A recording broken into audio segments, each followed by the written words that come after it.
യുവതിയുടെ ആത്മഹത്യയും മതം മാറ്റലിനുള്ള ശ്രമവും എന്നെ അന്വേഷിക്കണമെന്ന് മാതാവ് ആവശ്യപ്പെട്ടു. ഇത് സംബന്ധിച്ച് മുഖ്യമന്ത്രിക്കും DGPക്കും അമ്മ കത്ത് നൽകിയിട്ടുണ്ട്. BJP ദേശീയ നിർവാഹക സമിതി അംഗം PC ജോർജും NIA അന്വേഷണം ആവശ്യപ്പെട്ടു. വിഷയത്തിൽ ഇടത് വലതു മുന്നണികളുടെ മൗനം ദുരൂഹമാണെന്നും അദ്ദേഹം വാർത്താ സമ്മേളനത്തിൽ ആരോപിച്ചു.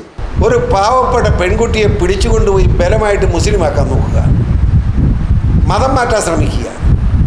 ഇവിടെ എല്ലാവരും എങ്ങനെ മതം മാറ്റിയാൽ എവിടെ പോയി നിൽക്കും? എനിക്ക് മനസ്സിലായില്ല. അങ്ങനെ മതം മാറ്റൽ ഒരു പ്രക്രിയയാക്കി കേരളത്തിൽ മാറ്റിയെടുത്താൽ എവിടെ പോയി നിൽക്കും? ഇവിടെ കന്യാസ്ത്രീകളെ പിടിച്ചതിന് വലിയ വിപ്ലവം സൃഷ്ടിച്ച മാന്യന്മാരാണ്. ഇതിനെപ്പറ്റി എന്ത് പറയാനുണ്ട് CPM-ന്? ഇവിടുത്തെ CPI എല്ലാ കാര്യത്തിലും വലിയ വിപ്ലവം പറയുന്ന CPIക്ക് എന്ത് പറയാനുണ്ട്? കോൺഗ്രസ് പാർട്ടി പിന്നെ ഇങ്ങനെ ചെയ്യൂ, എന്നാലും കോൺഗ്രസ് പാർട്ടിക്ക് എന്ത് പറയാനുണ്ട്? ഇവിടുത്തെ മാണി ഗ്രൂപ്പ് എന്ത് പറയാറുണ്ട്?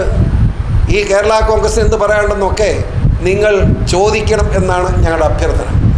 ഇത് ശക്തമായി പ്രതികരിക്കാനും ഈ കുഞ്ഞിൻ്റെ മരണവുമായി ബന്ധപ്പെട്ട് മുഴുവൻ പ്രതികളെയും അറസ്റ്റ് ചെയ്യാനും തയ്യാറാണ്. അത് തന്നെയല്ല, ഈ കേസ് ആരാ അന്വേഷിക്കണ്ടേ? കേരളത്തെ പോലീസ് അന്വേഷിച്ചിട്ടെന്ന കാര്യം? ഭീകരവാദവും സാമ്പത്തിക ബന്ധവുമുള്ള കേസാണ്. ഭീകരവാദമുണ്ട്. ഇത് അന്വേഷിക്കേണ്ടത് NIA ആണ്. BJP ആവശ്യപ്പെടുന്നു NIA-യുടെ അന്വേഷണം ഈ കാര്യത്തിലുണ്ടാകണം.